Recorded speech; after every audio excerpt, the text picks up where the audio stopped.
에베소 4장 11절부터 12절 말씀 우리 한번 같이 읽읍시다. 그가 어떤 사람은 사도로, 어떤 사람은 선지자로, 어떤 사람은 복음 전하는 자로, 어떤 사람은 목사와 교사로 삼으셨으니 이는 성도를 온전하게 하고 봉사일을 하게 하며 그리스도의 몸을 세우려 하십니다.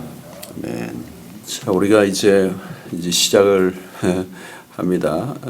훈련 사역에 시작을 하는데 어쩌면 이제 우리 훈련 사역 이 자체가 제자 훈련, 사역자 훈련 뭐 이런 카테고리를 만들었지만 교회의 가장 본질적인 사역이라고 보면 되겠습니다. 우리 뭐 선교도 하고 또 예배 우리 그렇잖아요. 세 가지잖아요. 교회가 존재하는 이유는 예배다. 하나님을 향해서.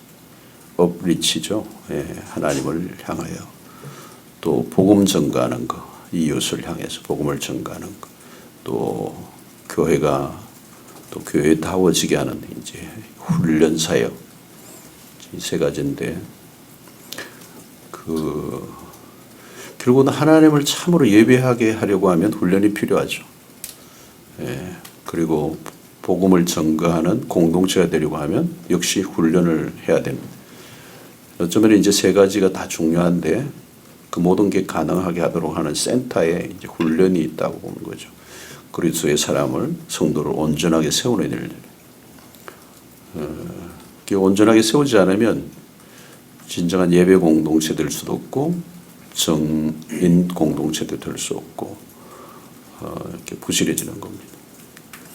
그래서 예수님의 그 공생애의 핵심이 이제 제자를 만들었던 디사이플 메이킹이었다면 우리에게 마지막 지상 명령도 결국은 제자를 삼아라. 주동사죠. 여러분 마태복음 28장 18절 20절에 이 주동사 예수님 제자를 삼아라라고 하는 이 말씀. 이제 이 제자를 삼으라고 하는 이 말씀 안에는 이제 예수님 안에는 그게 있을 것 같아요. 예수님이 그 시대 공생애 동안에 경험했던 것은 뭐냐면 그 시대 종교인들을 겨냥한 것과 연결이 되는 거죠. 그러니까 그냥 종교인을 만들려고 교회에 출석하는 익숙한 그 교회 문화에 길들여져 있는 어떤 당을 만들라는 게 아니고 예수의 제자를 삼으라는 거. 우리는 이제 이 훈련 사역에 두 가지 큰 과제가 있는 겁니다. 하나는 성도들을 신바리새주의자로 만들 건가, 외식주의자를 만들 건가, 아니면 진짜 예수의 제자로 만들어낼 것인가. 예수의 제자가 안 되면 결국은 종교에 익숙한 그러면서 허위와 위선을 이제 보여내는 세월이 흐르면 이제 결국은 세월이 흐를수록 이게 변화가 되는 게 아니고 변질이 되니까 여기 이제 바리새인들이에요. 바리새인들. 오늘날 교회 안에 들여다보면 바리새인들만 구글구글거리는 거거든. 네. 형식은 다 이제 익숙해져 있고 의식에는 적극적으로 참여하지만 내면의 변화가 일어나지 않는 예수를 닮지 않은 세상을 닮은 오히려 사람들이 더 많은 거예요. 그래서 바리새인들 안에는 탐욕이 가득하고, 그죠? 온갖 그 욕망으로 가득 차 있는 서로 키재게 하고, 그 안에는 분열과 분쟁이 끊임없이 일어나는 겉만 화려한 교회가 되는 거라는 거죠. 우리는 큰 싸움을 지금 하는 거죠. 제자를 삼을 건가 아니면 이 세상에 포로된 자들로 만들고 또 종교적인 위선적인 그리스도인을 만들어서 세상의 비난을 받는 이런 모습이 될 건가 이제.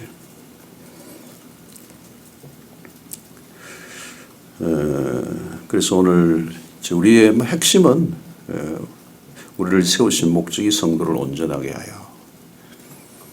그런데 이제 이 일에 우리가 온전이라는 단어가 참 부담스러운 단어죠. 근데 결국은 예수에게 근접해가는 자들로 세워가는 일인데 우리가 그동안 한국교회는 너무 활동주의로 갔다는 거죠. 그러니까 그리스도를 닮는 것에 초점을 맞추기보다는 어떤 일을 해내는 봉사자들의 개념이 많았어요. 그 봉사는 결국 교회 중심이었고 세간의 폭이 좁았다는 거죠. 교회 안에서는 충성스러운 일꾼이었는데 세상에서는 무기력한, 그러니까 상당히 그 한쪽으로 치우쳐져 있는, 그래서 가정은 오히려 깨어지기도 하고, 부인은 교회에서는 제자가 훈련 다 받고 신실한데 가정에서는 관계가 깨어져 있고, 이런 세상에서, 직장에서는 또 오히려 비난받는 이런 형태로 자랐다는 거죠. 그래서 우리는 이 제자 훈련이라고 하는 것은 그냥 하나의 이제 이런 어떤 프로그램이 아니고 굉장히 통합적인 작업을 이제 해야 되는 겁니다. 이제 우리가 이제 교회에서 프로그램으로 이 가져가는 게 참 위험해요. 왜냐하면 이제 프로그램으로 가져가면 이게 하나의 격식이 되고 하나의 틀을 만들어서 사람들을 그 안에 넣어서 정형화시킬 위험성이 굉장히 많은 거예요. 그리고 우리가 어떤 노력을 할 때 그 노력에 반해서 어떤 결과를 만들어내는 인위적인 요소가 굉장히 많이 들어가는. 그래서 우리가 예수님의 제자 훈련은 결국은 성령의 역사였고 교실 안에서 일어난 게 아니거든요. 우리는 교실 안에서 정형화되어 있는 프로그램으로 사람들을 기계적으로 찍어내서 일기이기 만들어내려고 하는, 그래서 이 과정을 마치면 제자가 될 것처럼 생각하는 이 프로그램화되고 도식화되어 있는 훈련 사역이 되면 위험하다는 거예요. 예. 자, 그것을 이제 잘 좀 염두에 두고 좀 더 통합적이고, 그죠? 홀리스틱한, 좀 더 삶 전체를 가져오는 이런 이해, 예수님의 제자 훈련 방식을 잘 우리가 좀 알아야 되죠. 그래서 도제식이라는 거죠. 도제식. 숫자가 적어서 도제식이 되는 건 아니더라고요.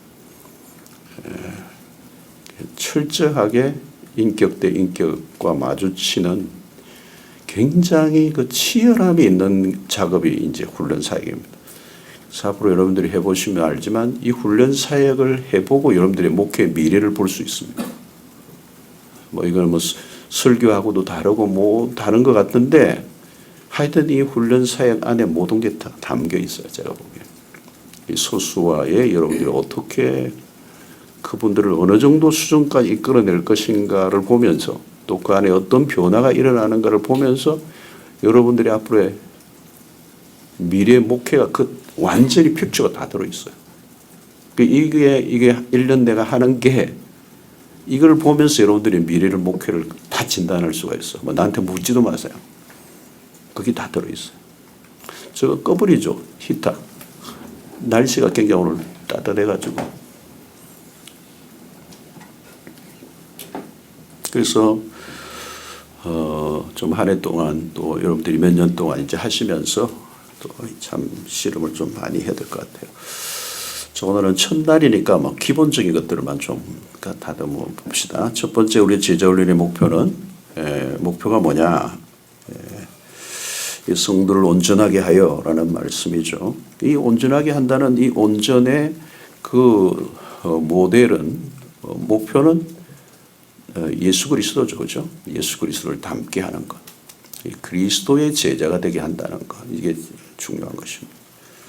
그리스도를 닮게 하는 것. 그러니까 우리가 여기서 교회론이 다 나오는 거예요. 한 사람이 그리스도를 닮게 하는 겁니다. 목회는 딴 게 아니에요. 그리스도가 살았던 삶을 그대로 따라가는, 팔로우하는 거죠. 삶의 방식, 세계관, 그분의 성품, 산상수훈에서 드러났던 그분의 라이프 스타일, 이런 것들, 그죠? 인간에 대한 하나님과의 관계, 이웃과의 관계, 공생애 속에서 모든 게 있다. 그 속에서 하나님의 나라가 그 안에서 이루어져 가는. 그래서 그 목표는 하나님의 나라를 완성해 가는. 이 세상에 있지만 세상에 속하지 않은 자. 예. 그렇게 딱 구별이 되는 거죠. 세상 속에 딱 들어가면 전혀 다른 것에 속한 자로 만들어내는 거. 예수의 제자로 만들어내는 그분의 가치, 그분이 가지고 있었던 추구하는 모든 목표, 철학. 그래서 우리는 이제 출석하는 교인들, 우리는 그동안 보았던 게 외형적인 다 빠졌어요. 우리는 목회자들이 만나도 다 교회 건물 얘기하고 어디 가도 다 막 주보 모아가고 거기에 뭐 관련된 뭐 양식들 막 찾아오고 팜플렛 찾아오고 그 교회 뭐 프로그램 세미나 어떤 거 이거 다 하는 거거든요. 그거 다 쓸데없어요. 예. 우리 이번에 서울에 어디 몇 군데 탐방 갔다 왔던데 우리 다 매뉴얼이 있더래. 매뉴얼이 좋더래. 근데 우리 교회 특징은 수영로의 특징은 매뉴얼이 없다. 근데 그래서 그게 맞는 거예요. 사도행전의 교회는 매뉴얼이 없어요. 그냥 움직이는 거예요. 그렇죠? 그걸 실체를 설명하기 어려워. 그리고 그 안에 핵심은 성령이 움직여 나가시는 공동체. 나는 목회를 돌아봐도 그래요. 뭐냐고 물으면 잘 대답하기 어려워요. 어떻게 그렇게 됐습니까? 모르겠어요. 설명이 안 돼야 맞아요. 사람이 한 게 아니고 사람은 그냥 활동을 했지만 그 배우는 성령이 하시는 일이기 때문에. 이제 우리는 수의 문제가 아니고, 그죠? 철저히 이제 제자 훈련을 하면서 여러분들이 경험하는 최고의 축복 가운데 하나는 뭐냐면 사람에게 집중한다는 거. 그리고 뭐예요? 사람의 영혼에 집중하는 거. 그리고 그 영혼이 하나님께 정확하게 시선을 주목하게 만드는 자. 제가 그랬잖아요. 무슨 교회 프로그램에 참여하죠. 프로그램이 있는 거죠. 그런데 그 프로그램에 참여하면서 그들이 가져야 될 기도 11조든 뭐 전도든 뭐든 하든 모든 그들의 그 활동을 통하여 그들이 그리스도를 닮아가도록 하는 그 일이 하는 방식이 참 중요하고 과정이 중요한 이유가 그리스도적인가 그리스도를 닮아가는 것이. 그리스도를 닮아가는데 이 프로그램이 얼마나 도움이 될까. 그 프로그램이나 우리는 그 프로젝트가 완성되는 걸 원하지만 사실은 그 일을 통하여 그분이 그리스도를 얼마나 더 깊이 경험하고 알아가고 닮아가는 것.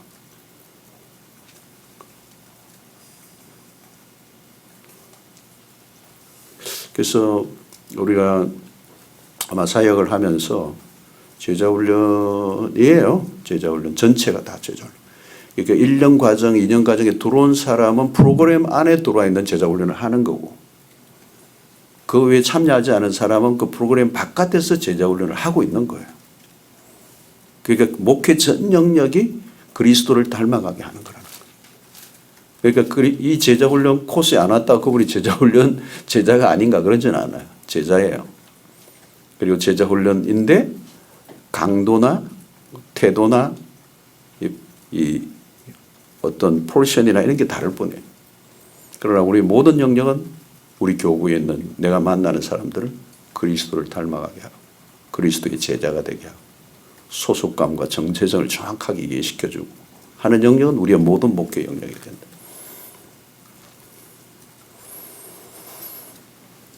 그래서 오늘 우리는 이제 이 무기력한 군중으로 남아있다는 거예요. 성도들이. 무기력한 군중.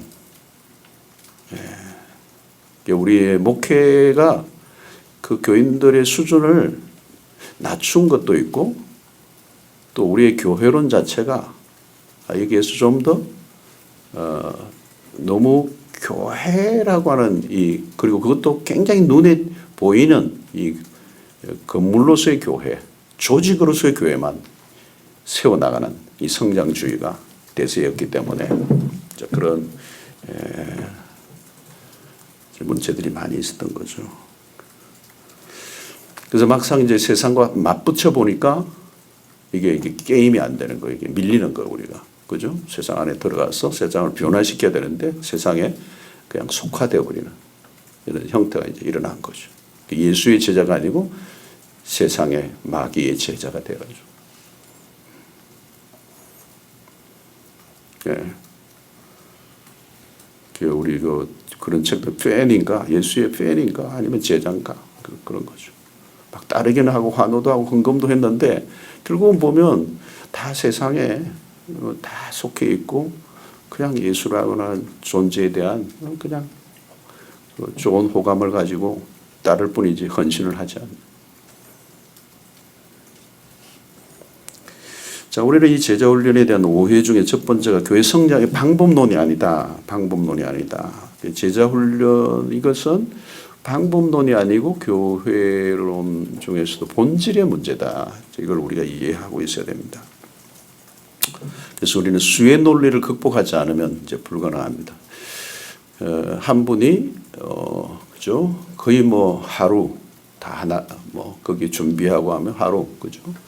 어마어마한 것을 소수에게 집중하고 있는 것은 수의 논리나 생산성에서 보면 안 맞는 거예요. 그리고 이런 메가처치에서도 사실은 실리적이지 않는 프로그램이라고 볼 수가 있죠. 이제 성장의 도구마에서 빠져나와야 제자 훈련이 가능해요. 많은 분들이 목사님들이 제자 훈련 열풍이 일어났을 때 성장의 도구로 가기 위해서 훈련받고 성장의 하나의 방법론을 가지고 하던 사람들이 다 나가 떨어져요. 결국 우리는 본질을 위해서 추구하면 열정이 계속 나와요. 근데 비본질적인 것을 하면 또 다른 어떤 유행에 휩쓸려 갈 수밖에 없어요. 그게 내 인생을 끌어주는 어떤 메리트가 없어요. 열정을 일으키지 않기 때문에.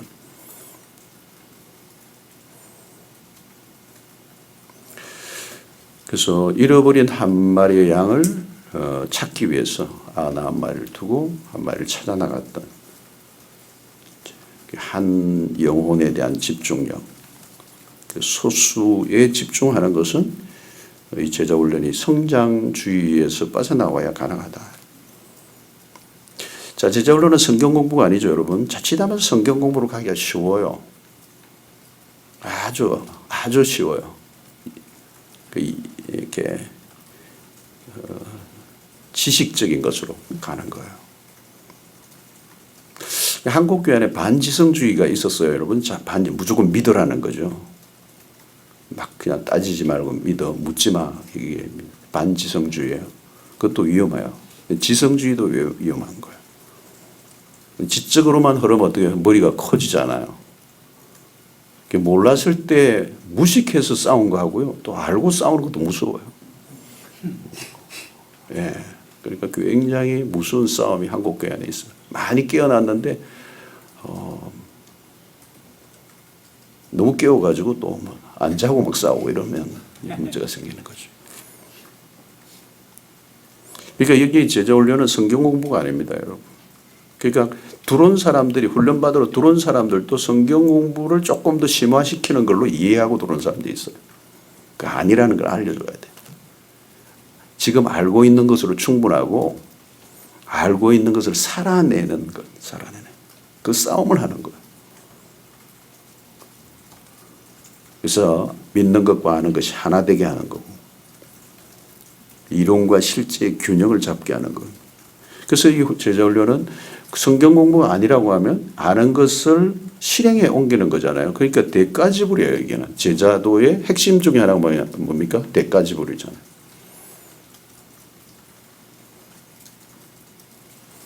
그래서 어떤 면에서 몸으로 하게 해야 돼요. 몸으로. 그래서 어떤 데는 막 봉사도 하게 하고 헌신도 하게 하고 주머니도 털게 하고 막 그냥 힘든 일도 좀 감당하게 하고 뭐 용서가 안 되는 거 용서도 구체적으로 이제 부딪히게 하고 그러니까 삶으로 내 삶에 말씀이 뚫고 들어오게 해야 되고 또 말씀이 그들의 삶 안으로 뚫고 들어가게 해야 되는 거죠. 거기서 이제 거룩한 파괴가 일어나고 깨어지고 갈등을 하고 이제 이런 것들이 이제 있어야 되죠. 스트러글이 많이 일어나야 돼요. 왜냐하면 지금까지 살던 삶의 체제에서 전혀 다른 삶으로 돌이키게 하는 그동안 아는 것으로만 끝났는데 아는 것을 행동에 옮기려고 하면 이게 굉장한 스트러글이 일어나거든요. 그때 이제 그게 이제 일어나야 되는 거죠. 자, 세 번째 우리가 잘 아는 거죠. 목사의 제자를 만드는 게 아니죠. 그죠? 목사의 제자를 만드는 게 아니야. 자, 제자 훈련은 담임 목사의 목회 철학 안에서 진행됩니다. 참 중요하죠. 담임 목사가 가지고 있는 철학. 그러니까 제가 시작 와서 이게 지금 이미 교회가 커진 상황이지만 그래도 시도한 건 뭐죠? 사실은 답이 안 나와요. 뭐 또 한다고 해서 뭐 무슨 큰 변화가 일어나겠나 이런 것도 있을 수 있어요. 어떤 기대 결과보다 저로 하여금 시작하게 한 것은 이것은 본질이기 때문에 그래서 제가 시작을 한 거예요. 그리고 제가 사역하는 동안에 제 임기 동안에는 이건 멈추지 않아요. 그리고 제 이후에도 계속되기를 원하는 마음을 그 철학을 심을 거란 말이에요. 왜요? 그죠? 그래서 이것은 담임 목사의 철학 안에서 나온 거, 이 철학은 교회론으로부터 온 것이기 때문에 아까 우리 에베소서의 4장의 말씀처럼. 그래서 여러분들은 이제 끊임없이 이게 뭐 하나의 막 교회 어쩌다가 생긴 프로그램을 생각하시면 안 되고요. 이 담임 목사의 철학 안에서 교회론적인 근거 아래서 하는 것이다라는 사실을 알고 그것을 위임받은 자로서의 소임을 다해줘야 돼요. 내 소리를 내면 안 된다는 거. 가끔 이제 자기 소리를 막 너무 내면은 자기의 제자를 만들 수는 있을지 모르지만 예수의 제자를 만들 수 없는 거. 담임 목사도 나의 제자를 만드는 게 아니거든요. 예수의 제자를 만드는. 자, 그 다음에 또 하나는 교회 프로그램 중 하나가 아니다. 그래서 여러분 이 사람을 변화시키는 이 사역은 그냥 프로그램으로만 보면 안 된다는 거예요. 통합적으로 좀 보라는 거죠. 그죠?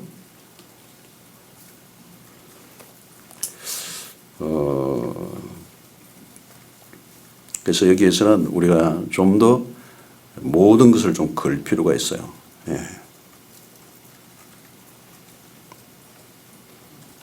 그래서 제자 훈련을 해보시면 알지만 1시간이 그렇게 중요해요. 1시간. 뭐 이게 짧거든요. 굉장히 짧아요. 이제 뭐 시작하면요. 뭐 여름 중간에 비고 또 뭐 11월 뭐 말리면 거의 끝나니까요. 얼마 안 돼요. 얼마 안 돼. 그러니까 그 1시간이 중요하고 그 1시간만으로 모든 걸 승부를 내리고 하면 안 돼요. 그러니까 1시간을 그 함께 했던 말씀을 배우고 또 과제를 받고 하는 그 모든 것들이 한 주간을 압도해야 돼요. 그리고 숙제도 한 주간의 삶을 체화시키면서 실행해 내게 만드는 숙제 과제물이 있어야 되고요. 모든 걸 걸게 만들어야 되는 거예요. 가볍게 이렇게 예습 딱 해오고 그냥 가볍게 뭐 이렇게 해오고 올 정도가 아니고 말씀도 깊이 매일매일 묵상하게 만들고 말씀 노트도 적게 하고 암송도 하게 하고 또 1주간 동안의 그 말씀의 묵상의 농도도 더 중요하고 그 말씀의 묵상은 뭘까요? 매일의 적용이 있잖아요. 그럼 여러분 보시면 알지만 이 묵상을 계속을 우리가 똑같이 하기 때문에 어느 날 본문은 틀림없이 이 문제에 부딪히게 된다는 걸 여러분 예상하실 수 있어야 돼요. 오늘 이 본문, 이 수요일 날 본문은 이 문제가 반드시 걸리게 돼 있다. 그걸 어떻게 적용했는가를 확인하셔야 돼요. 재밌는 거죠.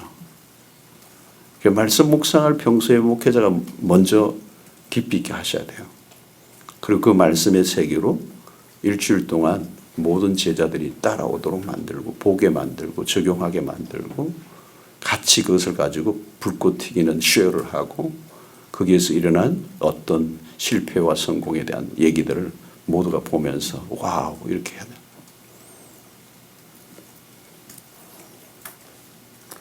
자, 이제 제자 훈련의 방향은 우리가 첫 번째로 체질을 개선하는 겁니다. 체질을 개선하는 것.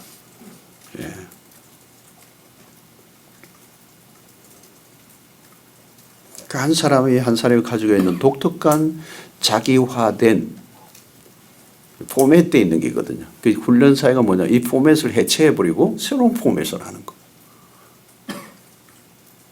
이게 초기가 힘들어요. 초기. 이게 뭐 큐티도 하라 하면 잘 못해요. 꾸준히 해왔던 사람은 아마 소수일 거라고.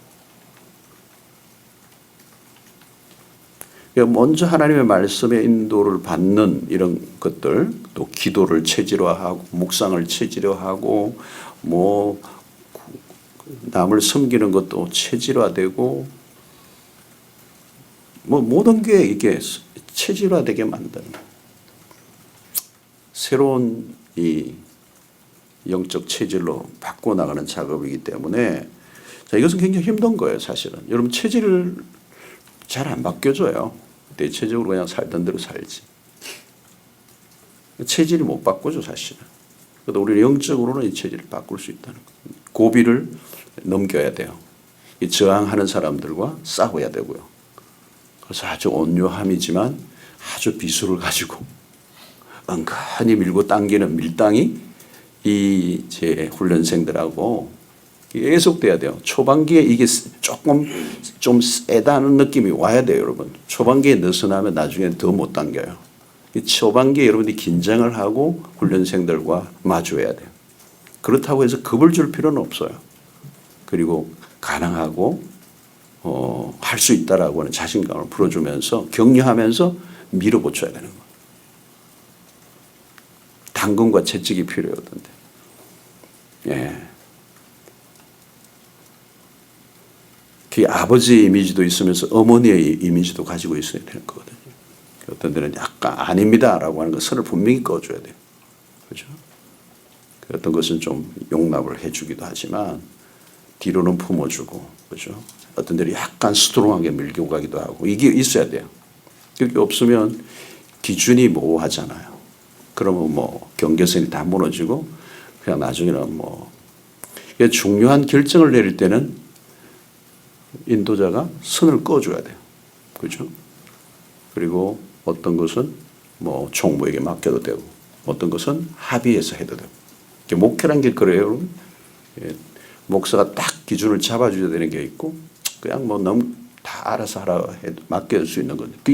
이거를 섞어버리면 안 된다는 거. 아버지 할 역할이 있고 아이가 할 역할이 있잖아요. 엄마가 할 역할이 있고. 우리는 두 가지의 품성을 같이 드러내야 되는 거죠. 자, 여러분 힘들게 해야 돼요. 초기는 좀 힘이 들어야 돼요. 와, 흑흑 소리가 나야 돼. 예. 여러분 운동도 그렇잖아요. 근육질이 좀 생기려면요.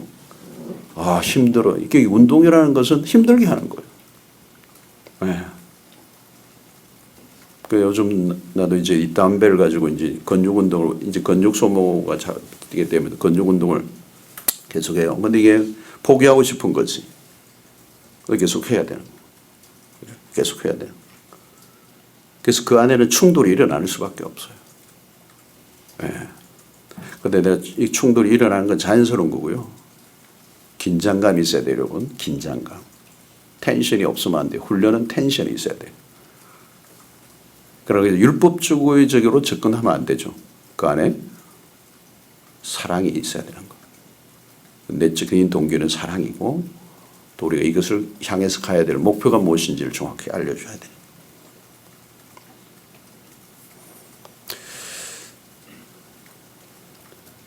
자, 여기서 우리는 이 매우 중요한 또 이 훈련 사역이 중요한 것은 역시 성령의 사역이라는 걸 우리 이해해야 됩니다. 사람의 힘으로 안 돼요, 여러분. 그래서 우리는 사도행전의 제자들과 복음서의 제자가 그렇게 다르다는 거예요. 구별은 성령이에요. 성령 공동체로 만드셔야 돼요. 그러니까 여러분들이 그 그룹에서 할 때도 계속 우리는 성령께 의존하는 태도를 계속 유지하셔야 돼요. 그래서 어떤 질문을 해 나갈 때도 그건 성령께서 우리에게 주신 어떤 질문들 그리고 답을 할 때도 그냥 답을 하게 하지 않고 인터벌을 주면서 성령에 깨닫게 해주시는 게 이것 말고 더 없을까? 질문을 던지면서 몇 초를 기다리고 있어야 돼요. 그냥 칙칙칙칙 넘어가는 게 아니고. 그리고 어떤 문제를 그 초기의 그룹에서 결정해 나갈 때도 이 문제를 가지고 우리가 성령께 엎드려 기도하고 며칠 다음 주에 결정합시다. 이런 것도 뭐예요? 성령께 의존하는 훈련이에요. 답을 해줄 수 있지만 함께. 예. 그러니까 우리가 얼마나 열심히 훈련을 해서 이런 결과가 났다. 그게 아니에요. 전적으로 성령께서 우리를 변화시켜 나가신다는 그 핵심적 주체는 성령이라는 거예요. 그래서 우리가 많이 기도해야 되죠. 기도. 그래서 여러분 말씀을 다 나누고 난 다음에 마지막으로 이제 기도하는 시간을 잘 가져야 되는 겁니다. 성령 공동체. 여기에서 실패하면 안 된다는 거예요. 그래서 모두가 성령의 사람이 되게 하는 거예요. 예. 막 금철에도 나와서 그룹으로 같이 막 기도하고 여러분들이 어떤 형태로든 이 성령의 인도하심에 민감하도록 만드는 작업. 그래서 우리가 인도자로서 서 있지만 참된 인도자는 성령이시다라고 하는 사실을. 성령이 인도하시도록 나도 그 성령의 인도함을 받는 자로서 서 있는 것이고 함께 성령의 도우심을 구하는. 그리고 어떤 영역에 대해 순종을 하려고 해도 그 순종이 내 힘으로는 잘 안 되거든요.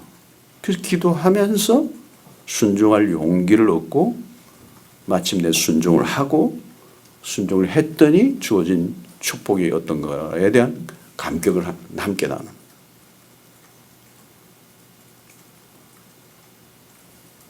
그러니까 우리가 기도 인도도 여러분 소그룹에서 기도 인도는 다양성이 있어야 되는데요. 그 가운데 하나가 뭐냐면 성령에 민감한 기도예요. 그래서 기도를 할 때도 그냥 좀 막 해치우는 분위기가 아니고 좀 이렇게 각자가 성령께 의지하고 기도하는 그 분위기를 목사님이 먼저. 네.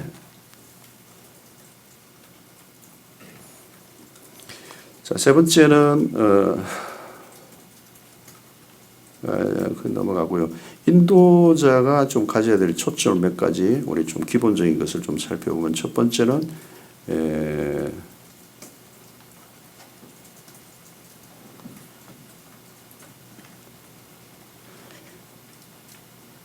소수에게 집중하는 것인데요. 그러니까 이게 뭐냐면은 그룹에 있는 10명이면 10명이 다 다르다는 걸 우리가 이해해야 됩니다. 그러니까 우리는 이제 제자 훈련에 가는 틀에 10명을 딱 도식화시키려고 하지 말고 10명의 전혀 다른 영혼에게 다가간다는 생각을 좀 하셔야 돼요. 요거를 놓치면 안 돼요. 그래서 어떤 사람은 신앙생활의 연조가 짧은 사람이 있고요. 어떤 사람은 신앙 연조가 좀 깊은 사람도 있어요. 또 어떤 사람은 기도가 굉장히 강한 분이 있고 어떤 분은 좀 묵상이 강한 분도 있고 어떤 사람은 굉장히 구제와 헌신과 막 가난한 자 약자에게 굉장히 긍휼의 마음을 갖고 있는 사람도 있다. 이게 하나님이 다르게 지으신 거거든요. 그러니까 물론 말씀 묵상의 세계로 뭐 기도로 다 끌고 오지만 그 한 분 한 분이 가지고 있는 DNA를 우리가 읽어내야 된다는 거예요. 이게 소그룹이에요, 소그룹. 그 한 분 한 분에 대한 깊은 관심과 배려, 이해가 없으면 이게 어려워져요. 소그룹 안에서 우리가 가져야 될 것은 굉장히 중요한 거죠. 그래서 이분이 왜 이걸 못 따라오냐. 못 따라오는데 알고 보니까 이분은 스타일이 그쪽이야. 어느 정도 감안하고 이제 그분을 이끌어 드리는 거죠. 그죠? 빠르게 따라오는 사람이 있고 못 따라오는 사람이 있잖아요. 그분은 그 부분 이야기 강한 거예요. 근데 그렇다고 해서 못 따라온다고 그분이 루저냐 그렇지는 않거든요. 격려하면서 또 조금씩 또 진보가 나타나도록 인내해 줘야 되기도 하고. 배려가 이제 그게 생기는 거잖아요. 그분에 대한 이해가 있으니까. 그러니까 여러분 숙제를 꼼꼼하게 챙기셔야 돼요. 이거 힘들어요. 제가 해보니까 힘들어요. 숙제 챙기는 게 왜 분량이 많으니까. 숙제 분량. 전에 몇 년 전에 어떤 목사님은 숙제를 받고 그 주간에 안 내줘. 거의 한 몇 개월 묵어가지고 내줬어. 그러면 이제 인도자가 숙제를 잘 챙기지 않는다는 걸 아는 순간 어떻게 돼요? 숙제는 엉망이 돼버리는 거예요. 그래서 저 같은 경우에는 이 코렉팅도 잘해요. 이게 뭐 이렇게 글자가 한 거라도 획이 잘못되면 제가 눈에 들어와요. 그러면 내가 빨간 걸로 살짝 고쳐줘요. 이렇게 뭐 감사합니다인데 김사합니다 뭐 그렇잖아요. 그러면 딱 빨간 줄을 딱 끄고 동그라미 해놓으면 와 이것까지 보시네. 와 불꽃 같은 눈으로 보고 있다는 거죠. 앞 페이지만 딱 보고 뒷 페이지는 점검이 별로 없으면 안 돼요. 뒤에까지 꼼꼼하게 해가지고 끝에다가 3페이지면 3페이지 끝에 가가지고 잘하셨습니다. 뭐 멘트를 다는 거죠. 이렇게 빨간 걸로 딱 해가지고 어느 부분에 있어서 조금 뭐 다음에는 좀 디테일하게 해주면 좋겠습니다. 몇 가지 딱 해놓으면 숙제 체크를 잘 하셔야 돼요. 그러니까 여러분 제자 훈련을 잘하는 사람은 듬성듬성한 뭐 부흥사 수단에 절대 이거 못해요. 치밀하고 꼼꼼해. 여러분 보세요. 여러분 이 피트니스 센터도 보면은 소위 말하면 그 PT라고 그러죠. 퍼스널 트레이너를 하는데 어마어마하더라고요. 요즘 보니까 철저한 체크리스트를 가지고 해요.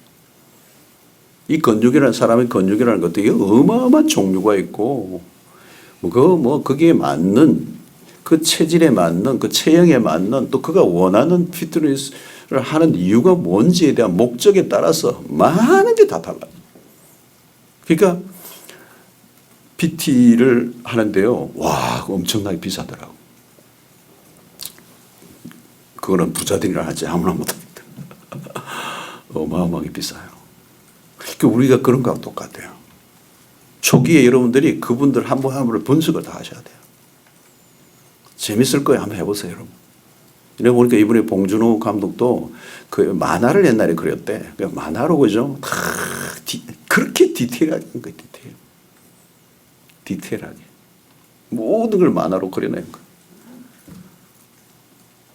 굉장히 놀라운 거죠, 여러분. 그냥 되는 게 없어요, 여러분. 그러니까, 한 사람이 가지고 있는 그 모든 걸 여러분들이 놓치지 않아요. 이분이 어디에 관심이 많나? 뭐 영적인 것뿐만 아니라 세상적인 것. 이분은 뭐 굉장히 어디에는 뭐 정권에 관심이 많다. 패션에 관심이 많다. 집에 관심이 많다. 아이에 관심이 많다. 돈에 관심이 많다. 인정받는 욕구에 굉장히 관심이 많다. Everything. 그럼 여러분들이 알면 알수록 여러분들이 훨씬 더 인도하기가 좋아요. 그러니까 꼼꼼해야 돼요. 디테일이 있어야 돼요. 그래서 그 개인을 살피면서 그룹으로 인도하지만 소그룹에서 중요한 것은 개인을 인도한다고 생각하셔야 돼요. 그 개인이 모여서 그룹이 된 건데 우리는 그룹으로만 취급하면 안 된다는 거예요. 그러니까 숲과 나무를 동시에 본다는 것도 그런 말이겠죠. 그리고 어떤 경우는 잘 따라오지 못하는 사람이 있잖아요. 이해력이 좀 떨어진다든가. 뭐 말씀 묵상도 아직 좀 초보다. 그럼 여러분 개인적으로 가르쳐 주셔야 돼요. 1대1로 만나기는 좀 거북하면 한 분을 또 끼워가지고 좀 도와주라 그래가지고 같이 2사람 정도 불러가지고 어느 날 새벽기도 마친 다음이든지 어디 해서 개인 레슨을 해줘야지. 따라오도록. 왜냐하면 그 따라오지 못하면 계속 그분에 의해서 자꾸 다운그레이드 되면서 그 전체적인 분위기가 힘들어지고 본인도 힘들어지니까 올려줘야 돼. 그러니까 에너지는 엄청나게 드는 거예요. 근데 보람 있는 사이. 그게 목회니까. 그게 목회. 자, 그 다음에 우선순위예요, 여러분. 우선순위. 내가 이 훈련 사역에 우선순위를 두고 있는가, 우리를 점검해 봐야 돼요. 우리 교회 사역이 많죠. 많은데. 그러나 우리는 이 제자 훈련이라고 해서 우리 교회에 매우 중요한 핵심적인 우선순위에 두고 이 일을 하지 않으면 이게 진행이 안 돼요, 앞으로도. 그러니까 아마 목회자가 가지는 마음의 태도가 이 사역을 프라이오리티를 둔다라고 하는 이게 무너지면 안 되게 되어 있습니다. 제자 사역 자체가. 훈련 사역이 안 되게 되어 있습니다. 프라이오리티입니다. 그 오카론 목사님의 광인론이 딴 게 아니고 뭐 미쳤다는 이 말은 다르게 표현하면 그거 하나에 꽂혔다는 얘기잖아요. 그죠? 그게 우선순위예요. 프라이오리티예요. 다른 목사님은 노회가 있으면 노회 가버려. 제자훈련 한 주간 쉽니다. 목사님 노회 가신다고 한 주간 쉬네. 나도 뭐 집안일이 있어 한 주간 쉬어야겠다. 맞짱을 떠요. 오늘 조금 몸이 컨디션이 안 좋아서 오늘 하루 조금 다음 주 한 주로 다른 날짜로 바꾸겠어요. 그러면 목사님 좀 컨디션 안 좋으면 저렇게 하시네. 나도 컨디션 떨어지면.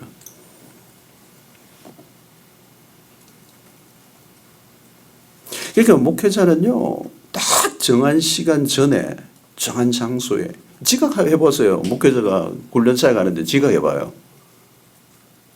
10분 후에 오고 15분 후에 오고 엉망이에요. 그 어떻게 무슨 모르게 가르쳐요. 미리가 딱 준비하고 있어요. 걸레벌떡 막 들어가면 걸레벌떡 오는 이제 멤버들이 또 생겨요. 롤 모델. 평소에 약속도 정확하게 지켜야 돼요. 시간 관념이 이게 분명하지 않은 거야. 그러면 제자들도 마찬가지예요. 와, 우리 목사님 보통 아니네. 저 시간 뭐 장례식 뭐 하는데 딱 앉아 있으면 놀라는 거지.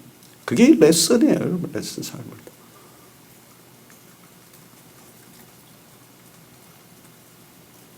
훈련을 이건 미루면 안 되는 거예요. 미루면 안 돼요. 예.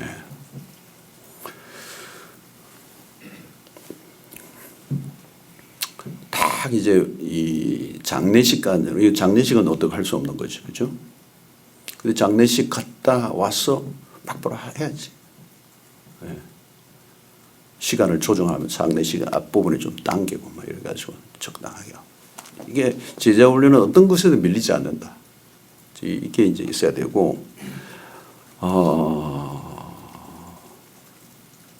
이제 자주 이제 교인들에게 듣는 얘기가 뭐냐면, 목사님이 너무 바쁜 일이 많아서 지쳐서 제자 훈련에 온다는 거. 근데 보니까 에너지가 없어, 목사님이.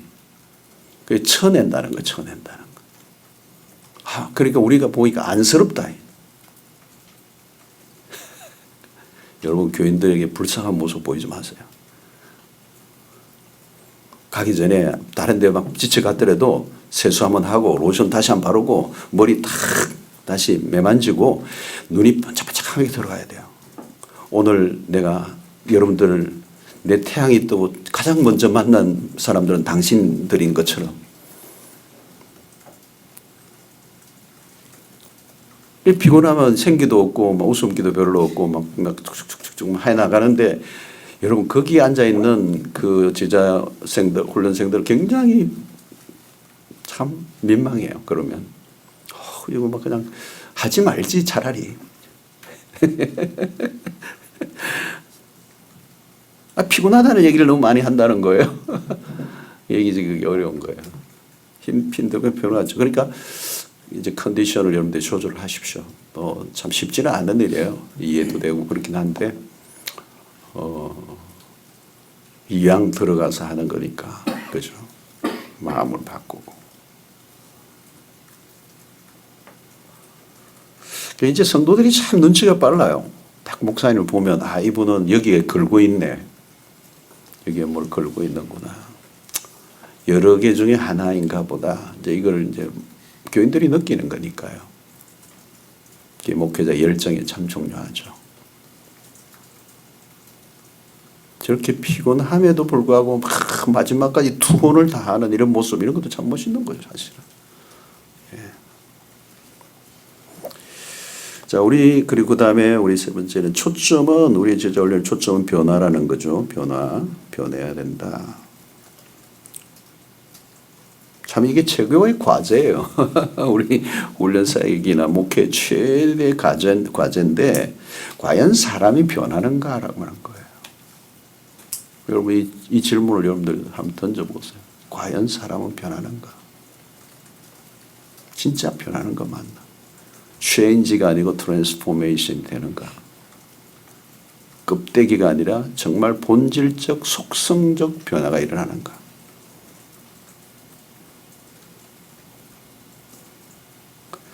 여러분, 이 질문은 나에게 먼저 해야 되는 거잖아요. 그죠? 나에게, 우리 자신. 우리가 제자 훈련을 시키지만 우리가 진짜 변화가 일어났는가? 요즘 스피리추얼 래핑을 얘기하잖아요. 이렇게 영적 지도를 갖고 있는 거죠. 이런 변화가 내 안에 일어났었구나. 그래서 여러분, 이게 관계죠. 이게 이제 승패를 결정하는 거. 오늘날 많은 교회들이 고민이 뭐냐면 사람이 안 변하는 거예요. 성화를 볼 수가 없어. 회심도 희귀하거니와 성화도 보게 오는 거. 과연 성화는 가능한 얘기인가?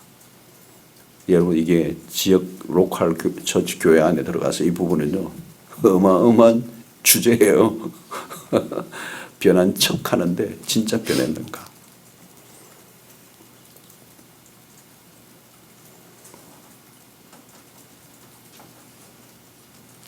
그러니까 안 변화가 일어나지 않으면 실패죠. 뭐 한 게 아니죠. 더 익숙한 또 다른 하나의 신자를 만들어낸 것에 불과합니다. 이제 이 질문은 결국은 오늘 우리의 제자훈련의 핵심은 변화라고 한다면 결국은 최고의 그 초점은 우리 자신에게로 겨냥이 돼요. 그러니까 인도자가 변화를 경험해야 된다는 거예요. 목회자가 과연 변화를 경험하는 거예요. 나는 변화되고 있는 거예요. 성령 안에서 변화를 경험하고 있는 거예요.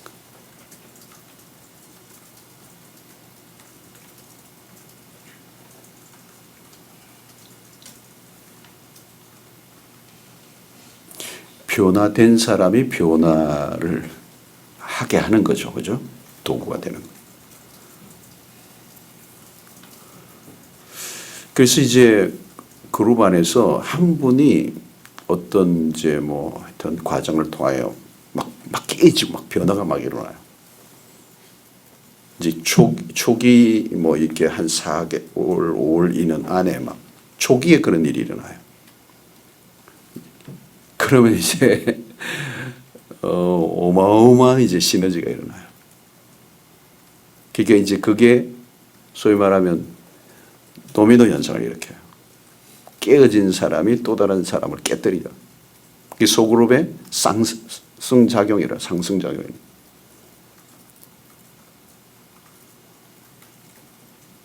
이제 승패가 있는 거죠. 긴장감이 있는 거예요. 초반전에 막 영적으로 몰아가는데 어떤 성령의 역사들이 막 일어나고 사람들 안에 막 눈물, 콧물, 막 변화, 막 회개, 막 나눌 때마다 막 펑펑 터지고 막 고백하고 막 사람이 막 순둥이가 되고 자기의 아주 연약함을 막 기꺼이 끄집어내고 같이 부둥켜 안고 기도하고 위로하고 격려하고 박수 쳐주고 이제 이게 이제 막 역사가 일어나는 거예요.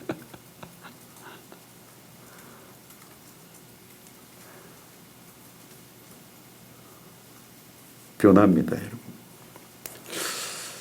자, 그 다음에 지도자의 열정이 중요하고요. 저절로 되는 건 없습니다. 정말 어마어마한 걸 걸어야 되죠.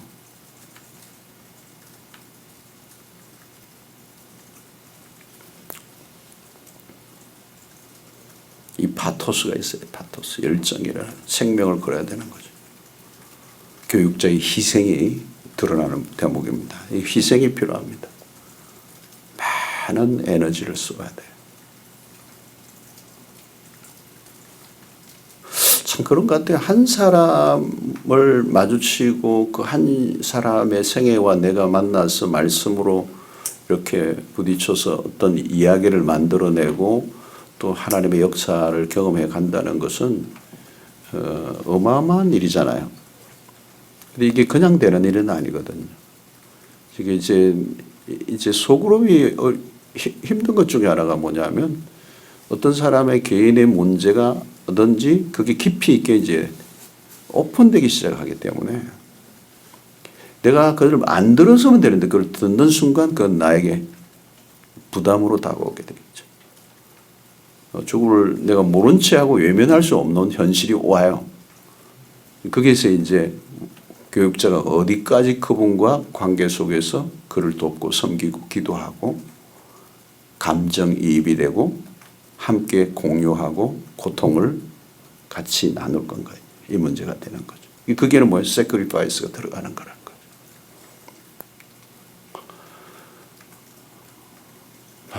그러니까 많은 이제 얘기가 그 안에 있는 것입니다. 그 다음에 다섯 번째는 삶의 모범이죠. 인도자의 삶의 태도. 자, 우리가 속으로만 해서 그것은 우리의 삶은 다 노출된다는 거. 도전이죠. 다 노출이 돼요.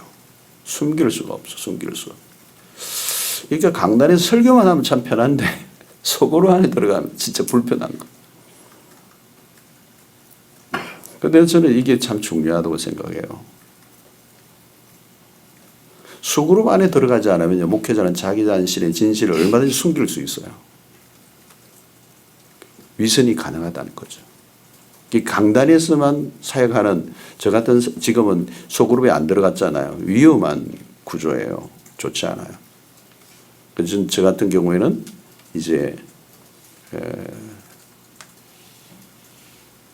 호주에 오기 직전까지는 소그룹 다 했어요. 지금 여기서는 소그룹을 할 수가 없죠. 누구를 데리고 할 수도 없고. 네. 여러분 우리가 훈련의 과정에서 여러분들이 소그룹 안에 들어가서 여러분들이 영혼이 노출돼야 된다는 거예요. 자, 그 말은 뭐냐면 나도 한 사람의 제자로서 수련의 과정에 있는 거거든요. 함께 연약함을 나누어야 된다는 그 용기가 없으면 안 된다는 거예요. 이 기도 안 하는데 기도한 척하고 있으면 안 되잖아요. 묵상도 안 하는데 묵상한 척하고 있으면 안 되잖아요. 그러니까 가르치는 사람으로서 서 있으면 안 되고 함께 배우고 함께 자라가는 겸손한 태도를 가지고 있어요. 그러면 자기를 노출하는데 별로 두렵지 않아요. 지난주 좀 이래가지고 성구함송을 게을리했네요. 다음 주는 확실하게 해오겠습니다. 자기 노출이죠. 다 시키고 자기는 안 하고 이러면 제자들이 궁금해요. 할 줄 아나. 말로만 안 된다는 거죠. 말로만 안 된다. 가장 최고의 학습자가 돼야 됩니다. 자, 근데 여러분 그게 나를 만들어가는 거거든요. 목사로서. 투명하게 자기를 만들어가는 거고 진실한 목사로 만들어가는 거예요. 오늘날 딴 거 하나도 없어요. 딱 하나요. 진실한 목사만 되면요. 끝이에요.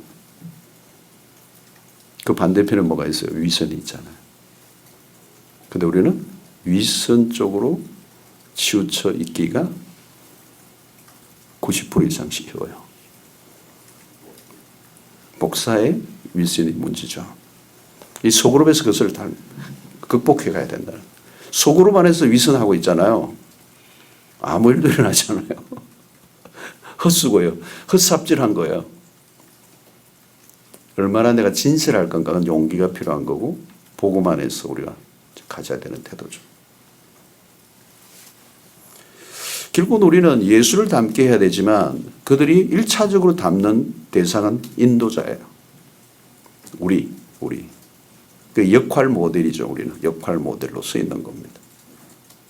그분들을 뭔가 좀 문제가 있는 것 같은 사람인데 참 까칠까칠하고 한데 목사님이 참 부드럽게 계속 인내하며 잘 품어주는 모습을 이제 보는 거거든요.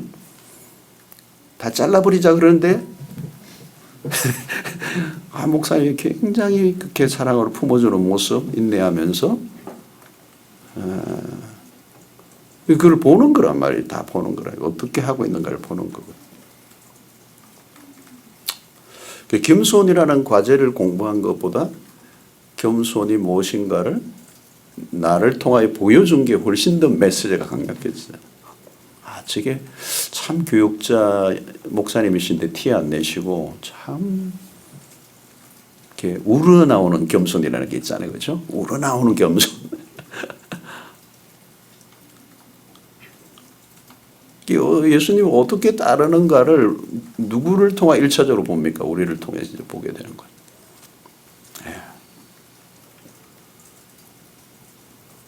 그게 모델링 하는 작업이라는 거죠. 모델링.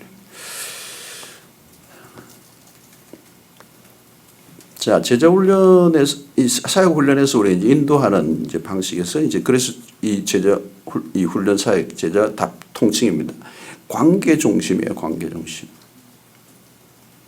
이 관계 중심이라는 것은 인격적 부딪힘이 있어야 된다는 거.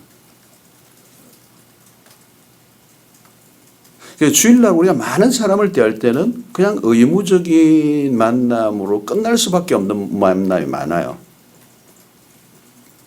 어떻게 할 길이 없죠. 그러나 소그룹에서는 never 그렇게 하면 안 돼요. 의무적이고 형식적인 대화나 만남이 있어서는 안 된다. 아주 진지하고 의미 있는 진중한 1대1의 만남이 인격적 부딪힘이 있어야 된다는 거예요. 10명이면 10명과 정확하게 눈을 맞추셔야 되고 눈이 마주친 상태에서 동의와 설득과 감정이입이 오고 가는 필링을 느끼면서 대화가 진지하게 오고 가야 돼요. 인격적 부딪힘이 있어야 된다는 거.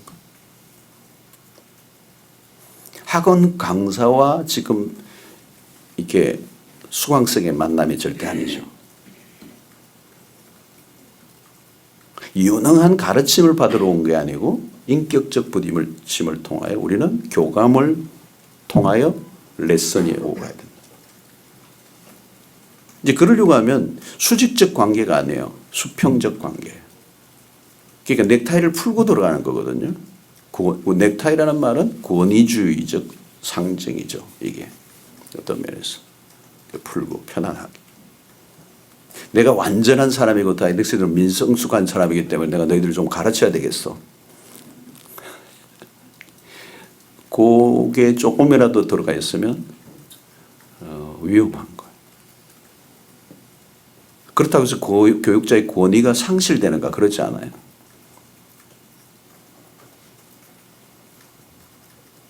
진실함과 진정성을 가지고 그것을 담고 성도들을 대하는 것.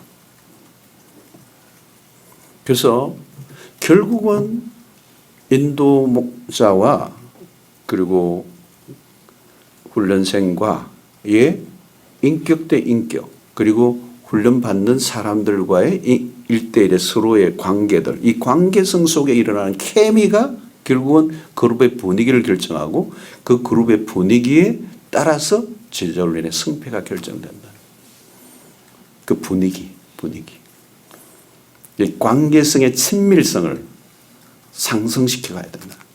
그래서 완바디 우리가 그리스도의 몸으로서의 하나됨을 공동체성을 10명이면 10명의 공동체성을 충분히 경험해서 우리가 그리스도의 몸 안에 있고 그 몸 안에서의 코이노니아가 일어나고 있다는 것을 그 코이노니아를 직접 경험하게 됩니다.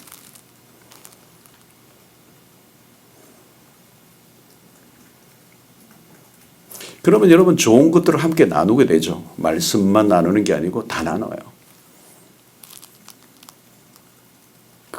그게 기가 막힌 거죠. 그 중심에 뭐가 있어요? 그리스도의 십자가가 있는 것이고. 그래서 여러분 우리가 사랑방을 앞으로 이제 목자로 한다 할 때 사랑방에서 경험하는 건 공동체를 경험하는 거거든요. 이 세상에서는 한 번도 경험해 보지 못했던 그리스도의 몸으로 있을 공동체. 와, 이건 친언니보다 더 깊다. 수십 년 같이 함께했던 혈육보다 더 강력한 결속력을 가질 수 있게 만드는 힘이 그리스도의 피에 있고 능력에 있어요. 성령의 능력이 있어요. 아무리 세상에 가까운 사람에도 그 안에는 죄가 끼어 있고요. 이기심이 끼어 있어요. 자기중심적인. 주고 받기지 주는 것만 있는 건 없어요. 근데 그것은 복음 안에서 가능한 거. 어떻게 이렇게 몇 개월인데 우리가 이렇게 친밀해질 수 있어? 그걸 경험하게 하죠. 그게 여러분 그대로 이제 훈련상에 마치면 사랑방에 가서 그거를 재현해야 된다는 거예요. 재현. 그래서 사랑방 앞으로 목자가 되면 진짜 이 훈련 과정에서 경험했던 이 코이노니아, 이 그리스도의 몸으로서의 공동체, 이 친밀성을 경험한 것을 풀어내는 작업으로 가요. 한 번도 맛보지 못한 사람이 그렇게 살 수가 없는 거잖아요.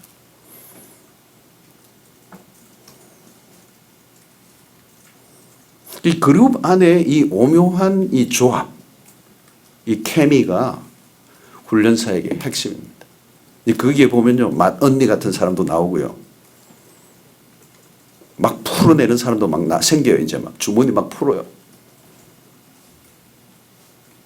풀면서도 교만하지 않게 하고 받으면서도 비굴해지지 않게 만들고 그리스도 안에서 우리가 주님이 이 일을 하셨습니다라고 하는 동의를 갖게 만드는 분위기.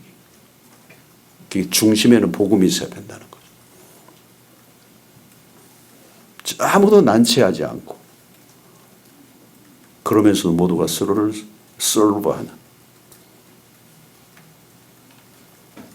그래서 우리는 정말 하나가 되었습니다라고 하는 이 탄성이 나오면 그때부터는 막 갑니다. 속도가 진도가 팍팍 나가요. 그런데 그 단계를 못 끌고 가요, 사람들이. 어떤 경우에는 막 갈등 구조, 막 끼리 몇 사람이 그룹이 세 사람 네 사람 막 그룹이 돼 있고 눈에 보이지 않는 팽팽한 긴장감이 있고 이제 그거를 해결하다가 끝내버리는 사람도 있고 해결도 안 된 채 더 문제가 폭발된 채 끝나버리는 경우가 있어요. 제 여러분들 이제 마주쳐야 될 과제예요. 그리고 앞으로의 목회고요. 익사이팅하죠. 여러분 교구 안에도 들어가 보세요. 교구 안에 문제 다 있어요. 인간관계 다 몇십 년 같이 있다 보면요, 막 그냥 막 머리 잡아 당길 직전에 있는 사람도 있고 막. 그게 이제 그걸 풀어야죠. 풀려고 해봐요. 답은 있어요, 여러분. 근데 방치해버리는 거죠. 그 목회가 아니에요. 그래서 결국은 그 안에서 사람들이 그 관계성 안에서 뭐가 일어나요? 그렇게 코이노니아가 일어나고 친밀도가 높아지고 서로에 대한 깊은 이제 그런 것들이 생기면 우리 그룹에 대한 애착심이 생겨요. 모두가 그룹에 애착심을 가지면서 우리 그룹이 정말 이 한 해 동안 어떤 기대감을 가지는 거죠. 잘하자라고 하는 결의가 막 생기고요. 그러면 선생님이 인도하는 사람이 너무너무 쉬워져요. 너무 쉬워져요. 자기들이 막 해요. 자기들이. 그 안에서 그냥 막 에너지가 막 나오는 거죠. 신나요. 재밌어요. 마약이에요, 이게. 훈련사에게. 그러니까 여러분 초기에 어떤 갈등의 요소들을 여러분들이 보셔야 돼요, 미리. 아, 여기 있구나. 나 옛날에도 여기 내가 부교육자로 있을 때도 이제 교회는 제자훈련 안 했는데 나는 제자훈련을 내 교구 안에서 했었어요. 어느 집에서 할 건가 딱 이제 집에서 모이는 게 좋거든요. 어느 집에서 할 건가 딱 하는데 야, 딱 사람들 안에 있더라고. 어느 집에서 하느냐가 굉장히 중요하더라고요.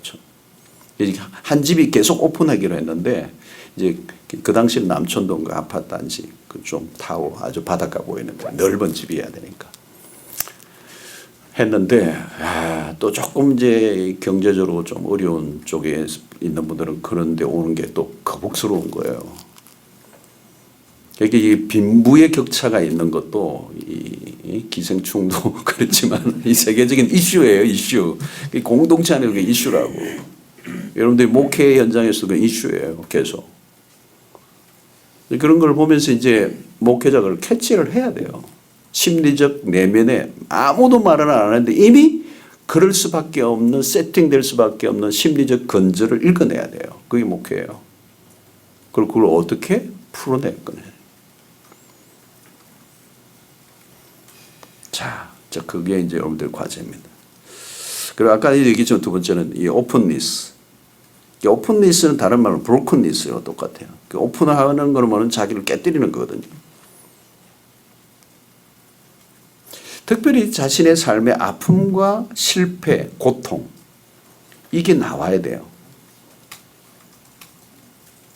이게 안 나오고 뭐 다른 게 나오면 이제 자랑이 나오는 거지.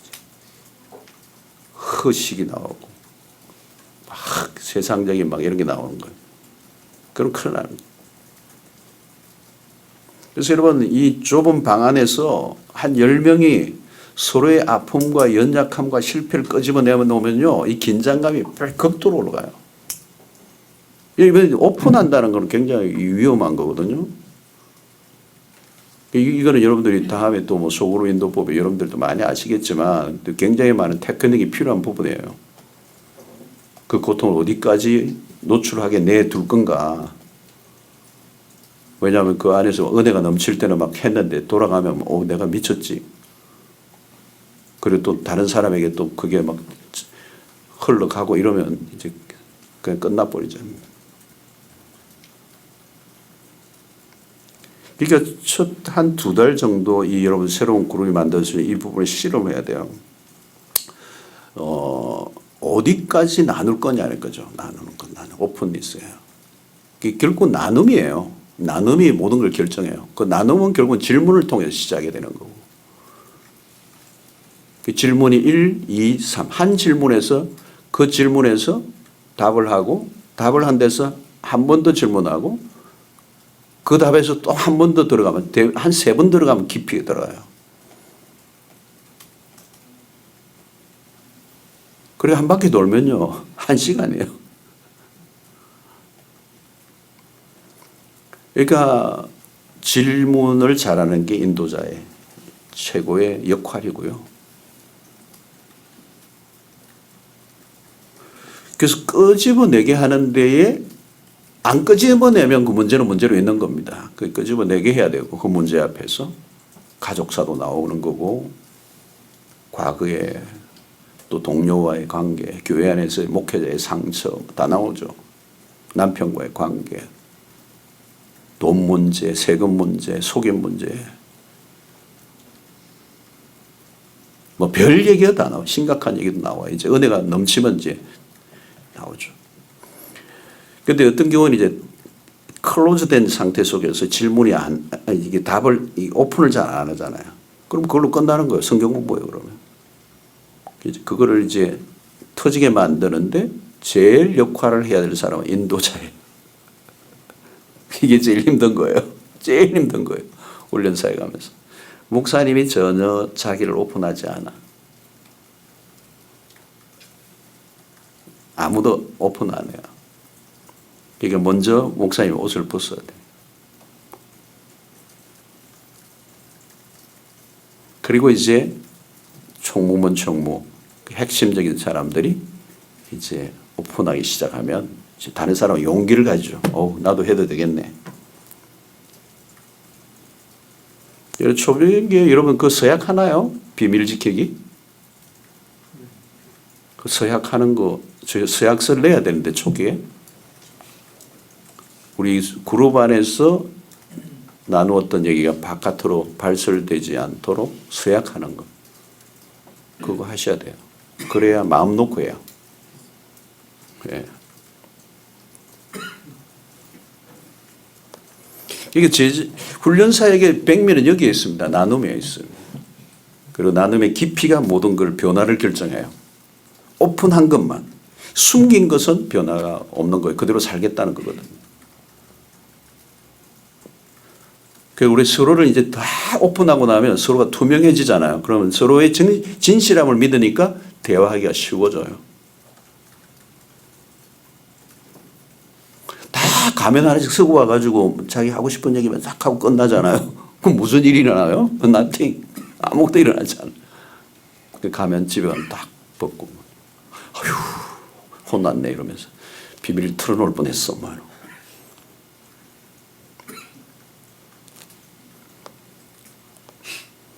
이 나눔을 통하여 자기의 그 깨어짐, 이 브로큰니스가 일어난 거예요. 아프죠. 이것을 나누었을 때, 그 아픈 얘기를 나누었을 때, 이제 인도자가 해야 될 매우 중요한 역할은 격려하는 거고. 아, 정말 힘든 얘기를 이렇게 해주셨네요. 격려를 하고. 그 얘기를 들으니까 정말 우리가 집사님을 더 이해하게 되고 또 기도 제목을 알게 돼서 너무 감사하고 좋습니다. 격려를 하는 거죠. 그리고 그 오픈 속에서 심각한 현재의 문제를 안고 지금도 사투를 부리고 있으면 그 문제를 그냥 덮으면 안 돼요. 그 자리에서 기도를 해야 돼요. 우리 김 집사님 위해서 한번 기도합시다. 그리고 어쩌면 이는 김 집사님의 문제만 아니고 우리 모두의 문제일 수도 있는 것 같아요. 하나님께서 위로해 주시고 또 이 문제가 이렇게 해결될 수 있도록 함께 기도합시다. 기도 막 같이 붙잡고 기도하고 그러면 눈물 콧물만 다 빼지 뭐. 그 등을 두드려주고 이제 그렇게 하는 것이죠. 그래서 중요한 것은 리더의 자기 개방이다. 이게 참 중요하다는 거죠. 삶을 숨기지 않는 것. 숨기면 답이 없어. 그래서 우리는 이 모든 것들 안에 이제 디테일이 들어가는 겁니다. 그래서 이제 기납적 이 성경 공부 이런 장점들을 좀 잘 살리면 좋고, 결국 말씀이 들어가야 되고, 그 말씀을 나누어야 되고, 그 말씀을 나누는 가운데서 적용점으로 찾아가는 이 작업들이 이제 있는 것이죠. 그래서 말씀을 오늘 본문의 말씀을 정확하게 이해하게 하는 거. 그러려고 하면 관찰과 해석을 해야 되는 거고, 그래서 타면 우리는 어떻게 살아야 될 건가 적용점으로 이어지고, 그 적용은 두리뭉실한 적용이 아니고 보다 더 구체적인 적용으로 이제 나아가야 됩니다. 그래서 소그룹에서만 가질 수 있는 다이나믹을 조성해내야 된다는 거예요. 관계와 관계 간의 부딪힘을 통하여 일어나는 시너지를 극대화시키는. 그래서 한 영혼도 그 그룹 안에서 제외되거나 소외되지 않도록 철저한 배려를 하고, 여러분 한 사람이 주는 그 무게가 커요. 소그룹 안에서는. 한 사람이 소그룹 전체를 1년을 망치버려 얼마든지 망치기도 할 수 있어요. 그러니까 나는 전심을 다해서 10명, 10명, 한 명 한 명에게 모든 것을 거는 것 같은 모습으로 다가가야 되니까 훈련 사회가 매우 힘든 것이죠. 그래서 한 2시간 반 뭐 이렇게 3시간 뭐 이렇게 같이 막 하다 보면요, 와, 그거 마치고 나면 진짜 에너지 없어요. 에너지 없어요. 굉장한 에너지를 쓰는 거예요. 또 남성 그룹 때는 의외의 질문들이 막 콕 밀고 들어와요. 그 굉장히 변정적인 것들도 많고요. 오늘날 교회에 대한 시니컬한 문제들도 끄집어내기도 하고요. 그런 것들을 어떻게 아주 부드럽게 소프트하게 받아서 잘 딜리버리 해갈 건가. 이런 것들은 이제 많은 이제 경험을 또 쌓아야 되고요. 그리고 성경적 지식도 기본적으로 많이 이제 갖추어야 되는. 그러니까 여러분 이 훈련 사역하면요, 모든 게 갖추어지게 돼요. 나도 모르게 책을 읽어야 되고, 그 분야에 봐야 되겠다. 뭐 별 질문을 다 하거든요. 훅훅 밀고 들어오는데 전혀 예상하지 못한 질문이 들어온다고. 그럴 때 아주 신중하게. 그러니까 여러분 이제 그런 것도 이제 하나의 훈련인데 질문 딱 들어올 때 여러분 막바로 대답하려고 하면 안 돼요. 오, 이거 까다롭네. 그럼 반드시 예수님 방식을 썼어요. 너는 어떻게 생각하느냐. 굉장히 중요한 거. 아니면 김 집사님 올해 좀 신앙생활 김 집사님 이 부분을 어떻게 생각하세요? 그때 이제 나는 막 머리 회전이 막 수도 없이 하는 거죠 지금. 여기에 관련된 성경 구절은 뭔지 쭉 이제 가지고 있어야 되죠. 자, 우리 소그룹 안에서 이 찬양, 말씀, 또 이렇게 나눔, 기도, 이 모든 것들이 조화를 이루어야 돼요, 여러분. 그것도 이제 하셔야 돼요. 찬양도 잘 고르시고요. 형식적으로 하는 것은 없어야 돼요. 모든 것 자체가 하나님의 임재를 느낄 수 있어야 되고, 찬양, 곡, 선곡 하나하나도 우리 소그룹에 딱 오늘에 맞게 마치고 나서 또 함께 할 수 있는 것들, 함께 기도할 수 있는 것들, 아주 적절한 기도의 제목을 던지고 함께 기도하고 또 같이 예배를 경험하고. 소그룹 안에서 예배 경험 참 멋있어요. 기타 여러분 칠 수 있으면 기타를 치면서 이렇게 참 그렇게 임재를 경험하는 예배들입니다. 오늘 뭐 시간이 다 됐는데요. 이제 훈련 사역을 하다 보면 최고의 수혜자는 우리 자신이라는 거예요. 그걸 경험할 겁니다. 우리 자신이 수혜자고요. 특별히 내가 그리스도의 제자로 살아가려고 하는 노력을 가지게 되는 것 자체가 도전이죠. 도전. 그리고 성도들 앞에 맨 얼굴로 그 좁은 방 안에서 내 영혼을 가면 없이 대하고 만나고 대화하고 한 시간을 가진다는 자체가 어마어마한 이제 도전이 됩니다. 그래서 에너지가 뭐 결론적으로 얘기한다면 이 에너지가 어마어마하게 드는 거라는 거예요. 에너지가 결코 쉬운 작업이 아닙니다. 많은 에너지 쏟아야 되는데 소모전은 아니라는 거죠. 그죠? 그게 가장 생산적인 우리의 수고와 땀을 흘리는 거라는 거 기억을 하시고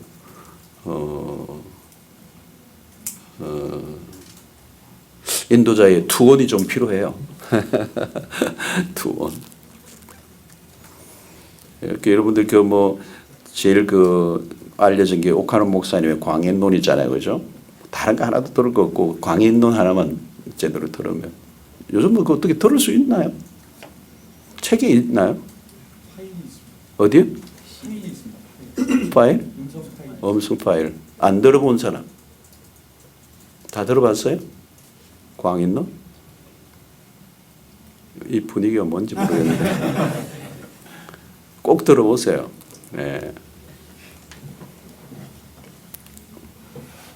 그 초창기에 했던 얘기들도 많이 나오잖아요.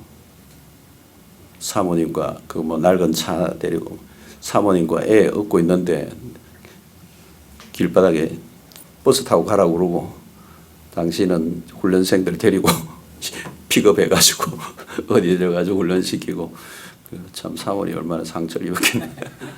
그러니까 지금 아직도 그 안성수양관에서 안 나오고 계세요. 이게 뭔가를 이제 바쳐야 되는 거죠. 사실은 바쳐야 되는데 쉽지는 않을 거예요, 여러분. 그런데 적당한 마음을 가지고는 어림도 없어요. 뭐 감당을 못해요. 여기에 대한 주님의 그 부르심, 또 본질적인 이 목회에 대한 그 열정, 그리고 이 문제의 철학적인 어떤 부분에 대해서 완전히 동의를 하고 이거 내가 한번 해보겠다라고 하는 이 분명한 각오를 하고 돌파해 나가야 돼요. 많은 저항에 부딪힙니다. 뭐 육체적인 한계, 또 시간적인 한계, 환경적인 한계, 상황적인 한계, 교회적인 뭐 여러 가지 그런 것들이 있고, 뭐 이건 시간과 에너지가 어마어마하게 소모되는 거기 때문에 제가 충분히 여러분들 이해합니다. 그래서 여러분들이 그러나 여기에 우리의 내 목사됨, 그리고 앞으로 향후 목회, 영역까지 모든 걸 결정하는 승패가 여기에 달려있다. 저는 이제 목회 훈련 사역을 계속 평생까지 해오면서 경험했던 거예요. 아, 그게 나에게 축복이었구나. 밤 늦게 12시 넘어, 약 반반 하면요 12시 넘어요 항상. 내 소원은 오늘만은 12시 전에 끝나기를. 근데 내 의도대로 안 되고 12시 넘어요. 그러면 이제 집에 가서, 그런 새벽기도 안 빠지는 사람이거든요. 이제 그러니까 이제 그 다음 날 새벽에도 제일 일찍이 호주에서 문 열고 내가 들어가. 근데 이제 그 길 외에는 길이 없고요, 답이 없어요. 그러니까 모든 걸 건 거죠. 그랬더니 하나님의 축복을 주신 것 같아요. 그래도 이나마 요만큼이라도 목사가 된 것은 이제 평신도들하고 부딪히면서 훈련 사역을 교육전도에서 시작할 때부터 시작을 했으니까, 훈련, 제자 훈련이라는 것을. 어떻게 하나님이 나에게 주신 은혜예요. 그걸 저에게 가르쳐 주셨고, 그게 목회라고 제가 알게 되었기 때문에 이제 해왔습니다.